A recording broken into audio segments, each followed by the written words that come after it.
오늘 코로나19 관련 소식은요. 천은미 이대 목동병원 호흡기내과 교수와 관련 내용을 좀 짚어보도록 하겠습니다. 어서 오십시오. 어서 오십시오. 네, 50명대인데요. 이 지역 감염은 41명이니까 50명 아래입니다. 그러니까 좀 안정세를 되찾았다 이렇게 평가해도 될까요? 어떻게 보세요? 대규모적으로 확산은 안 됐지요. 그래서 네. 특히 오늘 같은 경우는 새로 요양병원이나 취약계층 병원에서 발생을 안 했기 때문에 산발적인 감염 숫자이기 때문에 적게 나온 것 같습니다. 예. 그런데 하나 특이한 건 어제 서울시에서 선제검사 결과를 아마 발표를 했을 겁니다. 예. 그래서 선제검사에서 6월 달부터 10월 중순 4개월 동안 검사를 했더니 3명이 무증상 감염에서 검사가 나왔죠. 그래서 예. 그거를 고려하면 서울 인구 1,000만을 대비하면 한 3,000명 정도가 그러니까 선제 검사를 만일 다 한다면 나온다는 그런 얘기 때문에 무증상 감염이 많이 깔려 있다고 생각을 하셔야 될 것 같습니다. 예. 그래서 이런 분들에 의해서 지금 요양병원 같은 데서 갑자기 대규모로 확산이 되기 때문에 예.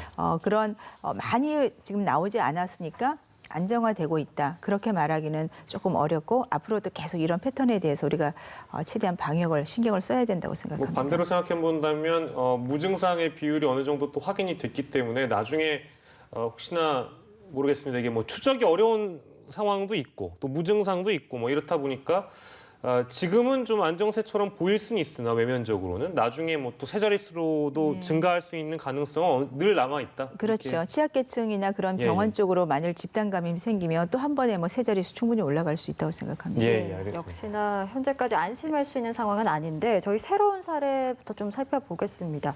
그 대치동에서는요. 대형 학원 강사가 확진 판정을 받았습니다. 특목고 2, 3학년 학생들을 대상으로 강의하는 강사분이신데 증상이 발현된 13일부터 4일간 또 이 학원에 매일 출근을 하셨다고 하고 또 이 수업을 받는 학생들이 굉장히 많은 것으로 또 드러났습니다. 추가 확진자가 나올 가능성이 굉장히 커 보이는데요. 어떻게 물론 보시나요? 이 강사분이 마스크는 계속 수업 시간에 썼다고 합니다. 그리고 이 학생들이 서울에만 있는 학생이 아니고 지방에서도 고2, 3 학생들이기 때문에 많이 올라와 있죠. 그런 경우 학생들도 모르게 감염이 되고 본인은 증상이 없어도 가족 간에 또 감염을 시킬 수 있고 N차 감염이 분명히 일어날 수 있습니다. 특히 이 강사분이 수업 시간에 마스크를 쓰셨지만 화장실이라든지 휴게실이나 식당 같은 경우는 마스크를 벗을 수 있잖아요. 그 과정에서 일부는 감염이 될 수도 있기 때문에 이 학원에 대해서 전부 전수조사가 꼭 필요할 것 같습니다. 예, 대치동의 특성이라는 게 뭐 다들 아시겠습니다만 지역에서 진짜 말씀 그대로 네. 학생들이 많이 올라오니까 이게 또 수도권에서 다시 지역으로 또 지역에서 가정으로 네. 연결될 수도 있다고 하니까 주시를 해봐야 될 것 같고 최근의 사례 중에는 뭐 요양병원과 재활병원 이쪽 사례들이 굉장히 많이 있는데요. 여기 지금 경기도 광주 SRC 재활병원에서 확진자가 또 추가돼서 누적 감염자가 계속 늘고 있습니다. 이 뭐 어떤 재활병원이나 요양병원 특성상 밀접하게 접촉이 이루어졌다라는 게 가장 큰 원인이라고 봐야 될까요, 교수님? 네, 그러니까 외부에서 출퇴근을 하는 분들이 이제 간병인도 있고 의료 종사자도 계시죠. 근데 한 사람이 여러 명을 간병을 하다 보니까 손이나 이런 것에 의해서 감염이 많이 옮기게 됩니다. 네. 그런 분들은 조금 건강하니까 본인이 증상이 미비하거나 없는 상태에서 그냥 계속 환자를 보다가 환자들의 감염이 되신 거죠. 예. 그래서 지금 계속 확산세가 나오는데 사실 이런 경우 지금 코호트 격리를 다 시키지 않았습니까? 네네. 코호트 격리를 시켜놓으니까 거기 계신 분들이 N차 감염에 의해서 감염이 되신 분도 계시지만 예. 공용 물건 이런 뭐 침대라든지 이렇게 뭐 카트, 뭐 휠체어 이런 곳에 다 바이러스가 묻어 있을 수가 있어요. 예. 그런 걸 같이 쓰다 보면 또 감염이 되시기 때문에 거기 입원하신 분들은 사실은 병동으로 좀 다른 데로 입원을 해서 관찰하는 게 필요하고요. 예. 종사자들은 자가격리를 하거나 증상이 있는 분은 생활치료시설이나 그런 곳 사실 분리를 하는 것이 저는 앞으로의 N차 감염을 막을 수 있다고 생각합니다. 그래서 확진자가 많이 나오는 요양병원 이런 경우도 만일에 되면 무조건 코호트 격리를 좀 고려할 것이 아니라 예. 여유가 있다면 각자 분리를 시켜서 더 이상 감염이 안 되게 하는 것도 필요하다고 생각합니다. 네네. 일단 방역 당국에서는 좀 선제적인 조치로 전수 검사에 들어갔습니다. 수도권 정신병원, 뭐 요양병원 이용자, 종사자들 16만 명에 대한 전수 검사가 들어갔는데 뭐 일회성으로 끝나면 안 된다는 지적도 있고요. 뭐 관련해서 좀 실효성이 있다고 보시는지도 궁금합니다. 수도권에서 지금 환자들이 많이 나오고 있는데 그 과정에서 가장 취약계층이 이제 요양병원 이런 뭐 재활병원이지 않습니까? 그래서 전수조사를 하겠다고 하는 건데 문제는 그 단면적으로 검사를 했을 때는 한 명도 안 나올 수도 있겠죠. 예. 네. 누군가가 감염을 시켜야지만 나오기 때문에 이거는 일회성을 끝나는 것보다는 저는 정기적으로 하는 게 좋고 근데 정기적으로 하려니까 그게 너무 힘이 드는 거죠. 역학조사가. 예. 그래서 저번에도 말씀드렸지만 이 신속 진단 시약을 줘서 병원에서 필요할 때마다 검사를 하는 게 예. 저는 더 도움이 될 것 같다. 그래서 그런 쪽도 조금 한번 고려를 해보는 것도 필요하다고 생각합니다. 어제도 이 전수검사 관련해가지고 저희가 유사한 질문을 이제 전문가께 드린 바 있는데 그러니까 주기적으로 검사할 필요가 있겠다라는 말씀을 더불어 하시더라고요. 근데 그 주기적이라는 게 그 이제 반복적으로 어떤 일정한 주기마다 검사를 하는 거에 대한 말씀이실 텐데 그러면 그 뭐 신속 진단 키트라든지 그걸 통해서 검사를 자주 한다는 게 어느 정도의 주기를 말씀하시는지 좀 궁금하기도 하거든요. 네, 저 같으면 한 달에 한 번, 한 달에 한 번. 한 번이라도 이제 종사자들이나 거기 입원한 환자들을 사실 그 검사가 어려운 검사가 아니기 때문에 해서 검사가 나오면 바로 조치를 할 수 있고 안 나오더라도 예. 안 나오면 좋은 거고요. 그러니까 근데 이렇게 정부에서 시행을 하게 되면 16만 명을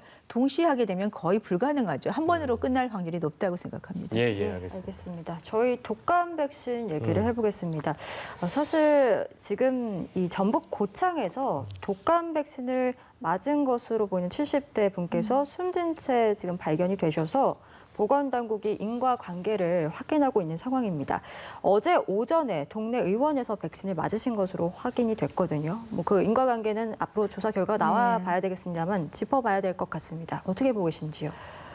연세가 이제 있으신 분이고 기저질환으로 고혈압이나 심장 쪽에 문제가 좀 있으셨던 분이에요. 예. 근데 이런 경우에 연세가 있는 분들이 기저질환자가 조금 몸 상태가 안 좋을 때 맞는 경우에 간혹 가다가 이렇게 사망하시는 경우가 이전에도 보고가 있었습니다. 예. 그래서 아마 그 연관성이 좀 있을 것 같지만 확인은 해봐야 될 것 같고요. 그래서 이 독감 백신이나 모든 백신을 맞으실 때는 특히 연세가 있는 분들은 몸 상태가 좋을 때 맞으셔야 돼요. 이게 열이 없다고 백신을 맞으시게 되면 저도 개인적으로 고생을 많이 했기 때문에 단순히 열이 없어도 맞아야 된다. 그 말보다는 내 몸 상태가 평상시하고 아주 좋을 때, 그러니까 시간을 맞춰서 무료 접종 시간에 맞춰서 맞기보다는 무료 접종 시간이 지나더라도 본인이 몸이 안 좋을 때는 안 맞는 것이 저는 좋다고 생각합니다. 예, 근데 이제 그게 가장 아마 궁금한 게 이 건이 이제 단일한 건이 아니라 예. 그 얼마 전에도 인천의 한 병원에서 백신 맞은 고교생이 숨진 것으로 알려졌잖아요. 이제 물론 이제 그것도 인과관계를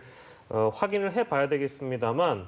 이게 보통 일반적으로 국민들께서 느끼기에는 이게 독감 백신이 위험할 수도 있겠는가라는 생각을 하실 수도 있을 것 같아요. 혹시나 그런 생각 하실지도 모르기 때문에 거기에 대해 좀 부연해 주시면 어떨까요? 대부분은 괜찮죠. 본인이 컨디션이 좋을 때 맞으시면 국소적으로 통증이라든지 약간 발열 증상, 두통 그 정도는 많이들 경험을 해보셨을 겁니다. 네. 국소적인 면역 반응이 일어나시는 건데 지금 이 사망하신 분이라든지 지금 말씀하신 그 17세 학생 같은 경우는 굉장히 예외적인 특히 이 학생 같은 경우는 아직 보고 사례가 없었던 것 같아요. 그래서 학생이 지금 사실 건강한 학생이기 때문에 비염 이외에는 어떤 심장 질환이나 부정맥이나 그런 게 모르고 있던 질환이 없었다면 그리고 그 백신을 맞은 날 피곤하다고 했기 때문에 혹시 그 당시에 폐렴이라든지 호흡기 질환이나 혹시 코로나 검사 반드시 해야 된다고 생각합니다만 그런 질환이 있는데 백신을 맞은 건 아닌지 그 두 가지가 전부 다 아니라면은 저는 이 정부의 발표를 꼭 기다린 다음에 확인을 하는 것이 필요하다고 뭔가 생각합니다. 지금 현 단계에서는 백신에 어떤 문제가 있어서 이런 일이 발생했다라고